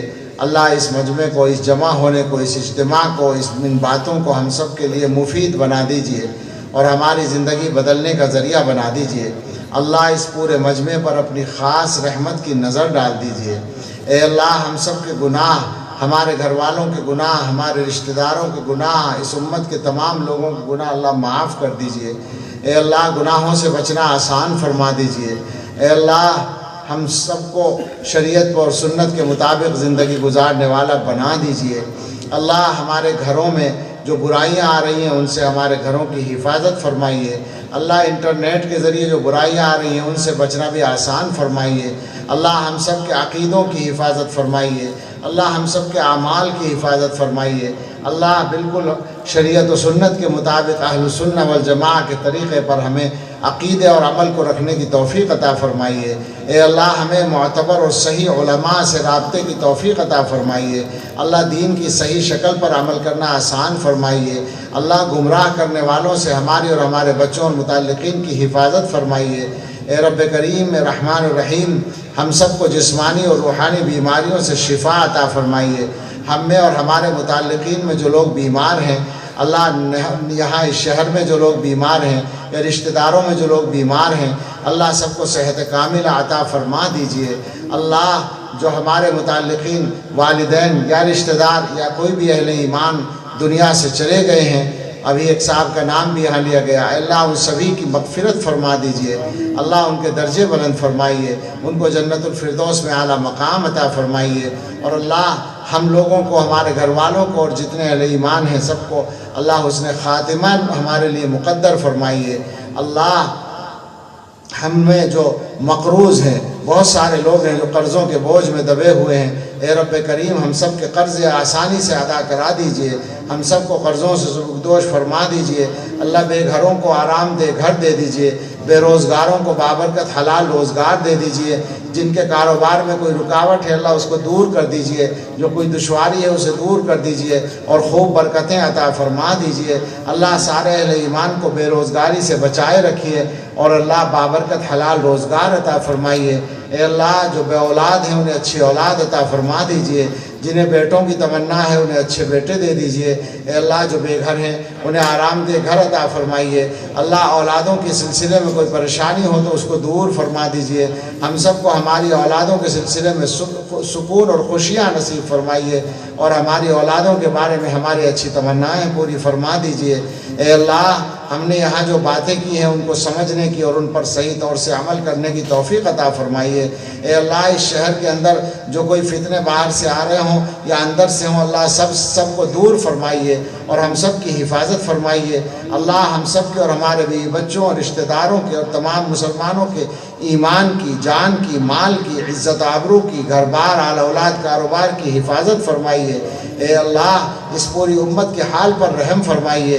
اللہ حرمین شریفین اور مسجد اقصیٰ کی حفاظت فرمائیے اور فلسطین کے مسلمانوں کی رب کریم مدد فرمائیے۔ اللہ اپنی طرف سے خاص مدد نازل فرما دیجئے۔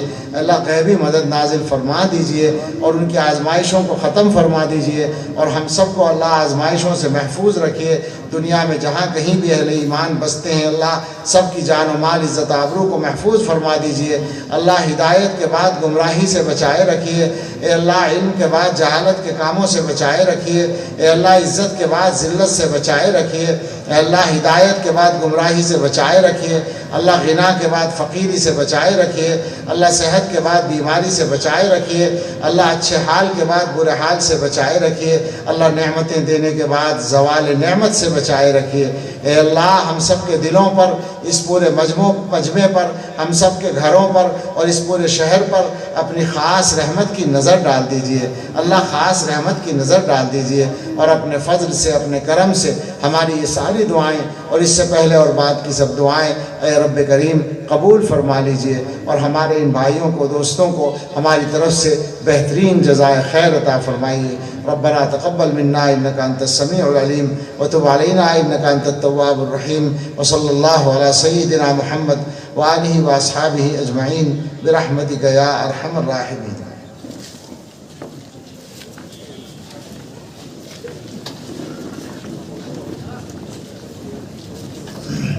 ترتیب سے آئیں گے تو آسانی سے ہو جائے گا۔